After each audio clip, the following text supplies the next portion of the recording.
Yesterday, we achieved a total reset with China after productive talks in Geneva. Both sides now agreed to reduce the tariffs imposed after April 2nd to 10% for 90 days as negotiators continue on the largest structural issues. And I want to tell you that a couple of things. First of all, that doesn't include the tariffs that are already on, that are our tariffs, and it doesn't include tariffs on cars, steel, aluminum, things such as that, or tariffs that may be imposed on pharmaceuticals, because we want to bring the pharmaceutical businesses back to the United States, and they're already starting to come back now based on tariffs because they don't want to pay 25, 50, or 100% tariffs, so they're moving them back to the United States. I spoke to Tim Cook this morning, and he's going to, I think, even up his numbers, $500 billion. He's going to be building a lot of plants in the United States for Apple, and we look forward to that. I really do look forward to that. But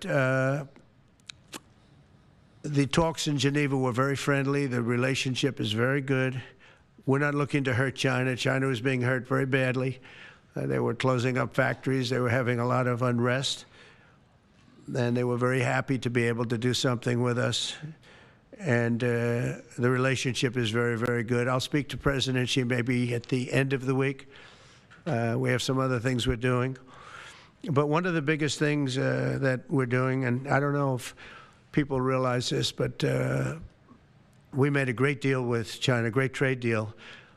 But it was a much bigger deal originally, and then they canceled it right in the last day. Some of you faces I remember were there when that happened. I remember you.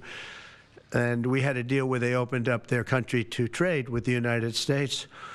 And they took that away at the last moment, and then I canceled the whole thing. And then 6 months later, we ended up doing a smaller deal. But it was a big deal. It was $50 billion worth of product that they were going to purchase from our farmers, et cetera. And we agreed to that. People thought it was 15 because they were doing 15. We made it 50 because I misunderstood the 15. I said, you got to get 50. Because when I asked, if you remember the story, when I asked, what are we doing with them? My Secretary of Agriculture at the time, Sonny Perdue, said, sir, it's about 15 billion, and we're asking for 15. And I thought he said 50. So I said, so they came back with the deal at 15. And I said, no way, I want 50, because you said 50. They said, sir, we didn't say that. Anyway, bottom line, I said, go back and ask for 50, and they gave us 50. And they were honoring the deal. And we would call them up a lot for the corn and for the wheat and for everything. They were honoring the deal. And then when Biden got in, they no longer honored the deal. There was nobody to call.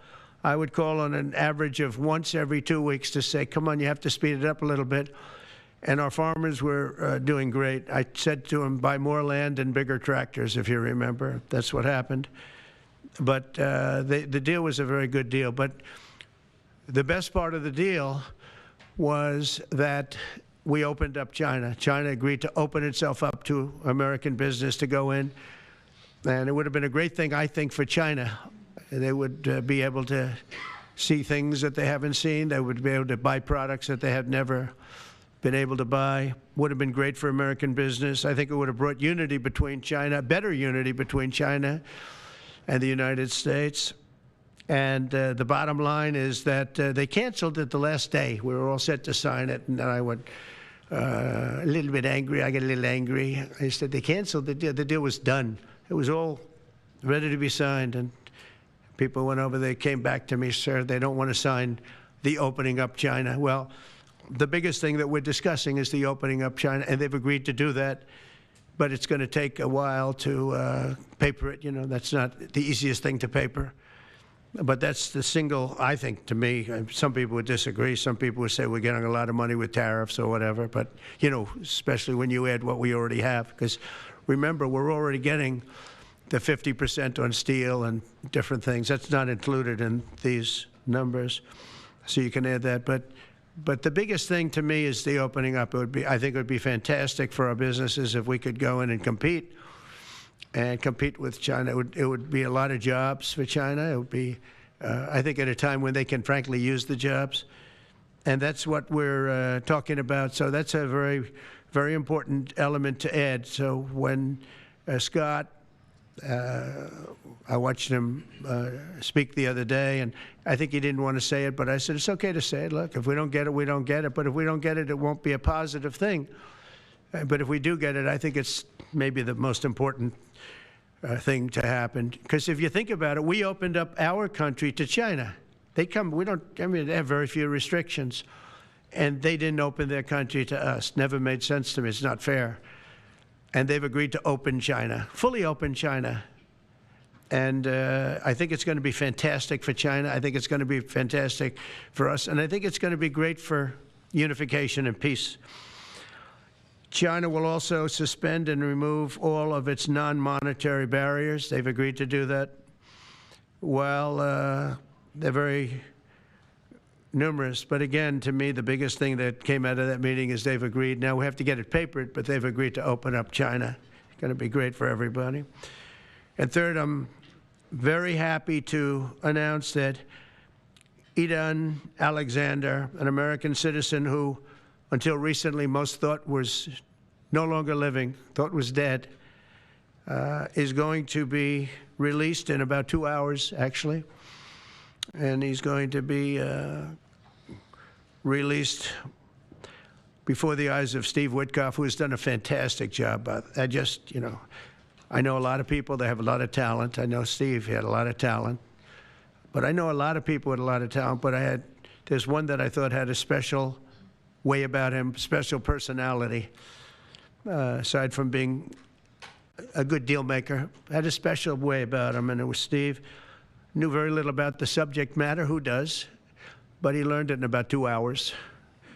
And he's been fantastic, so I want to just thank Steve. But they're going to be releasing Idan in about 2 hours from now, or sometime.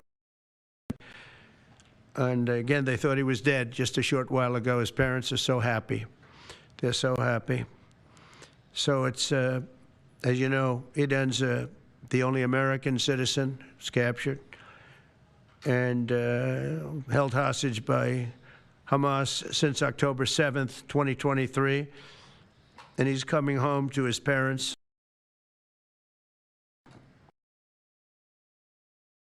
To me, it's big news.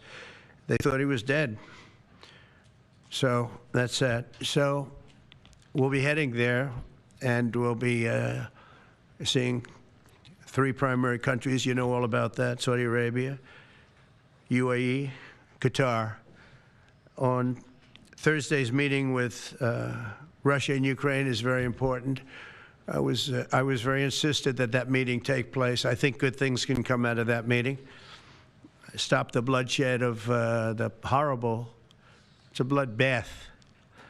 But that 5,000 more, it's really much more, I'm trying to be conservative, more than 5,000 soldiers. Russian, they're not American soldiers, they're from Russia, they're from Ukraine, but they're people. They're human souls, and they're being killed at levels that we haven't seen since the Second World War. And it's every week. A lot of drone fighting. It's a whole new form of warfare, and it's violent and vicious. And so that's it. I'd like to go back to China just for a second. They're very heavy on the fentanyl. We're charging them, as you know, 20% for the fact that they send fentanyl into our country. And they've agreed that they're going to stop that. And, you know, they'll be rewarded by not having to pay, you know, hundreds of billions of dollars in tariffs. So the fentanyl should stop. It comes from China. It's amazing. And comes through our southern border, comes through our northern border too, comes through Canada, and comes through our southern border, much more through the southern border. But so that's a very important subject to me, because everybody in this room has lost friends or people that have family members that have died of fentanyl.